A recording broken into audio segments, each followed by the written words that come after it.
کل کیا ہونے جا رہا ہے؟ کیا کوئی اپسیٹ ہو سکتا ہے؟ اس پر بات کریں گے۔ سینئر تجزیہ کار حامد میر صاحب ہمارے ساتھ موجود ہیں۔ حامد میر صاحب بہت شکریہ۔ حامد میر صاحب ظاہر ہے دونوں طرف سے کانفیڈنس کا اظہار کیا جا رہا ہے۔ وزیر اعظم نے تو کہا تھا صادق سنجرانی صاحب کو کہ آپ نے گھبرانا بالکل نہیں ہے۔ کیا توقع کی جا سکتی ہے، کیونکہ نمبرز تو نہیں ہے حکومت کے پاس، مگر اگر یہ خفیہ ووٹنگ ہوگی، خفیہ بیلٹنگ ہوگی تو صادق سنجرانی صاحب کے بارے میں حکومت کہتی ہے کہ اپوزیشن کے رہنما نہیں چاہتے کہ ان کو ہٹائیں، وہ خوش ہیں ان سے، تو کچھ اپسیٹ ہو سکتا ہے؟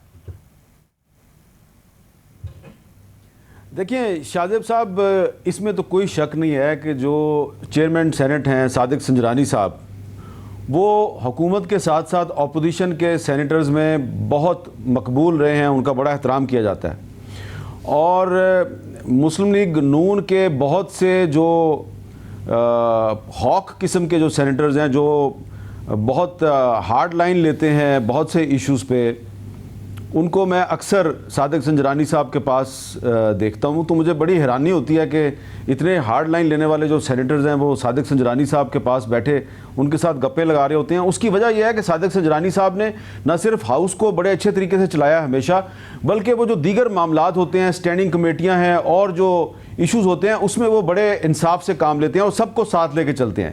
لیکن دوسری طرف یہ بھی ایک حقیقت ہے کہ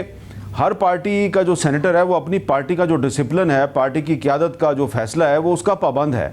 تو میں ایسے بہت سے سینیٹرز کو جانتا ہوں جن کا تعلق مسلم لیگ نون کے ساتھ ہے، جن کا تعلق پاکستان پیپلز پارٹی کے ساتھ ہے، اور جماعتوں کے ساتھ ہے، اپوزیشن جماعتوں کے ساتھ ہے۔ ذاتی طور پہ ابھی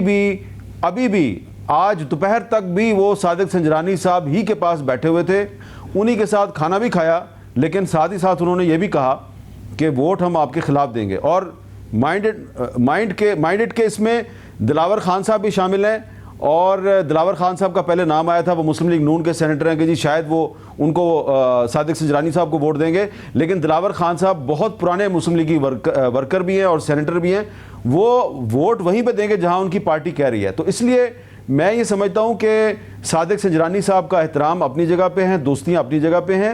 لیکن اس میں آپ نے دیکھا کہ کل حاصل بدنجو صاحب نے بھی کھلم کھلا یہ کہا کہ ان کے بھی بہت اچھے تعلقات ہیں صادق سنجرانی صاحب کے ساتھ۔ انہوں نے یہ بھی کہا کہ کوئی ہارس ٹریڈنگ بھی نہیں ہو رہی، اور کچھ سینیٹرز جو ہیں اپوزیشن کے، انہوں نے ہمیں یہ بھی بتایا کہ کوئی پریشر بھی نہیں ہے ان پہ، پہلے ہوتا تھا پریشر آتا تھا، تو پریشر بھی نہیں ہے۔ تو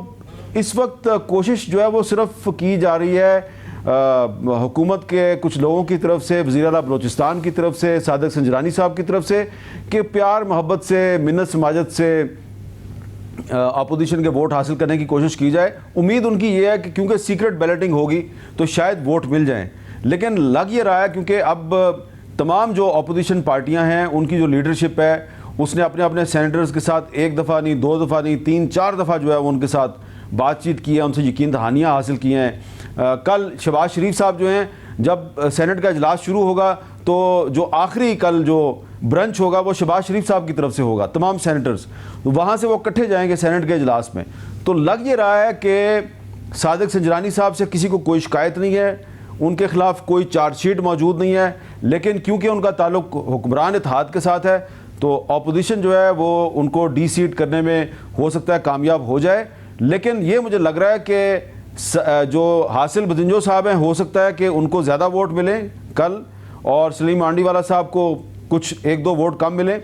کیونکہ ایسا پچھلے الیکشن میں بھی یہ اس طرح ہی ہوا تھا۔ تو ہم یہ کہہ سکتے ہیں کہ کل صادق سنجرانی صاحب جو ہیں وہ اپنی قاتل مسکراہٹ کے باوجود، اپنی اپوزیشن میں اپنی مقبولیت کے باوجود، اپوزیشن پارٹیوں کی جو لیڈرشپ ہے اس نے جو اپنے سینیٹرز کو اپنے ڈسپلن میں باندھ دیا ہے، تو اس کی وجہ سے شاید وہ اپنی سیٹ لوز کر جائیں۔